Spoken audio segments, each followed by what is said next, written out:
जिस तरीके से हम ओशो को देखते हैं, क्या ये वही तो गुरु नहीं? गुरमीत राम रहीम सिंह को 2 रेप केस में दोषी पाया गया था, जिनके डिटेल्स बहुत ही गंभीर और चौंकाने वाले हैं। यहाँ उनका पूरा बैकग्राउंड दिया गया है। राम रहीम ने कहा कि मैं तुम्हें पवित्र बनाऊंगा, आई विल प्यूरिफाई यू। दोनों साध्वियों ने कहा कि उन्होंने अपने गुफा क्वार्टर्स में हमें बुलाया था, वो भी जोर जबरदस्ती से। एक साध्वी ने बताया कि जब उसने विरोध किया तो उसके परिवार को धमकी दी गई। दोनों ने कहा कि उनके साथ लगातार सेक्सुअल अब्यूज हुआ, उन्हें मेंटल प्रेशर में रखा गया। इस कन्वेक्शंस के बाद हरियाणा और पंजाब में भयंकर दंगे हुए, जिसमें 40 से प्लस लोग मारे गए, 300 से ज़्यादा लोग घायल हुए। रोहतक से सुनरिया जेल में वो बंद थे। कई बार वो पैरोल पर बाहर निकले, जिनसे उन्हें टेम्परेरी रिलीज फील हुआ। एक साध्वी ने दावा किया कि अगर जांच हो तो 40 से 50 लड़कियां सामने आ सकती है। सीबीआई ने 18 पीड़ितों की पहचान की, लेकिन सिर्फ 2 ने गवाही दी।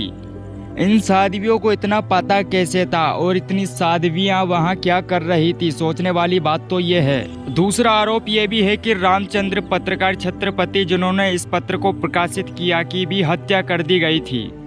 राम रहीम 1990 से डेरा सच्चा सौदा के प्रमुख है। यौन शोषण की घटनाएं कम से कम 1999 से शुरू होकर 2017 तक चली, यानी लगभग 18 साल तक ये चला। एक बात मैं यहाँ सोचने समझने वाली कहना चाहता हूँ कि 18 साल से वो साध्वियाँ कहाँ थी जिनके साथ शोषण हो रहा था? क्या वे अध्यात्म में जाने के लिए अपना शोषण करवाती रही या फिर ध्यान में जाने के लिए अपना शोषण करवाती रही? इस पर विचार करना जरूरी है, क्योंकि डेरा सच्चा सौदा में आदमियों को आध्यात्मिकता सिखाई जाती थी और आध्यात्मिकता सीखने के लिए लोगों को अपनी सारी एनर्जीज को बाहर फेंकना होता था, चाहे वो एनर्जी लड़ाई झगड़े की हो या सेक्सुअल एनर्जी हो। डेरा साध्वी में बनना एक आध्यात्मिक निर्णय माना जाता है, लेकिन वहाँ की व्यवस्था गुरु के प्रति पूर्ण समर्पण की मांग करती है।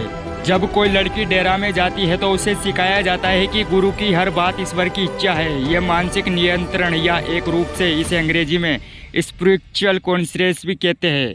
साध्वी ने 1999 से पहले डेरा में थी और 2002 में उन्होंने आरोप लगाया कि उन्होंने वहां सेवा के उद्देश्य से जाना शुरू किया था, लेकिन बाद में शोषण का शिकार बनी।